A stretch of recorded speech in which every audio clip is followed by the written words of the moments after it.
Sir पहला सवाल तो ये कि बिलावल भुट्टो ने नवाज शरीफ साहब को मनाजरे का चैलेंज दिया। अब बिलावल भुट्टो वजारत उज़्मा के उम्मीदवार हैं, नवाज शरीफ साहब नून लीग के वजारत उज़्मा के उम्मीदवार हैं।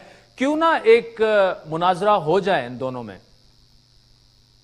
देखिए, इस वक्त तो चूंकि तमाम लोग कैंपेन पर निकले हुए हैं, मेरे ख्याल में अगर हमारे यहाँ भी दीगर ममालिक की तरह कोई ऐसा तरीका कार होता है जिसमें तमाम पार्टीज के लीडरान जो हैं वो आपस में आके गुफ्तगू करते तो उसमें कोई हर्ज नहीं था। इस वक्त तो गली गली महल्ले महल्ले मुख्तलिफ जगहों के ऊपर जाके तमाम लीडरान गुफ्तगू कर रहे हैं, बराह रास्त अवाम से गुफ्तगू कर रहे हैं।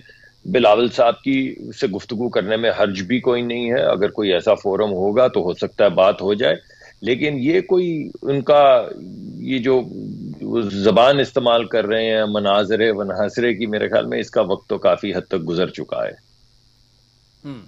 अच्छा डॉक्टर साहब, साथ में वो ये भी आज उन्होंने जो खिताब किया उसमें जलसे में वो ये कह रहे हैं अब 4 नहीं, हमें एक दफा मौका दें, और अगर शेर पर ठप्पा लगाना है तो इसका मतलब आप इंतकाम की सियासत चाहते हैं, तो तरक्की की सियासत अगर चाहते हैं तो तीर पर ठप्पा लगाएं। तो वो सियासी जुबान में भी ताबड़तोड़ हमले कर रहे हैं। लेकिन आज हमने देखा कि नवाज शरीफ साहब की स्पीच हो या मरियम नवाज साहिबा की मानसरा में स्पीच हो, उन्होंने पीपल्स पार्टी को अभी तक कोई जवाब नहीं दिया। मेरे ख्याल में नवाज शरीफ साहब तो उनको बच्चों की तरह ही ट्रीट करते हैं, क्योंकि इससे पहले भी जब भी उनसे गुफ्तगू हुई है बड़ी इज्जत के साथ, बड़े एहतराम के साथ गुफ्तगू हुई है। और थोड़ा सा बिलावल साहब को हिपोक्रेसी से गुरेज करना चाहिए।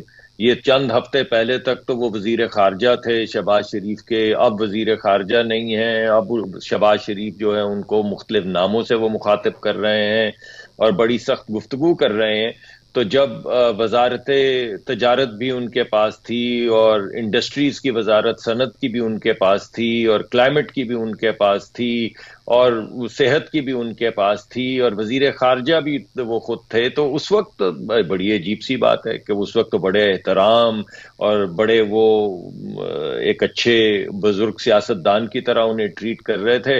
मगर जैसे ही सियासत का मौसम आया तो उन्होंने अजीब पैंतरा बदला है। तो या तो पहले वो बड़े भोले थे, यानी बड़े मैं क्या लफ्ज इस्तेमाल करूं, इमेच्योर थे सियासत में कि उनको समझ ही नहीं आई, या उनको इक्तदार की हवस इतनी ज्यादा थी कि उन्होंने कहा कि पहले मैं जरा इक्तदार के मजे ले लूं, उसके बाद इन पे हमले तो मैं कर ही दूंगा, और या वो अब हिपोक्रेसी से काम ले रहे हैं।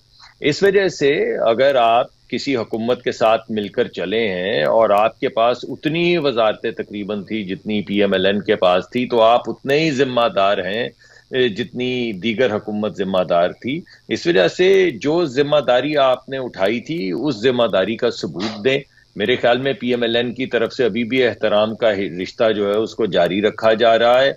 बज़ाहिर ऐसा लगता है कि वो एक शतरंज का खेल खेलने की कोशिश कर रहे हैं। उनकी कोशिश ये है कि उनका अपना तो वोट है नहीं पंजाब में, किसी जगह पे 1200 वोट निकलते हैं, किसी जगह पे 1800 वोट निकलते हैं, किसी जगह पे 900 वोट निकलते हैं।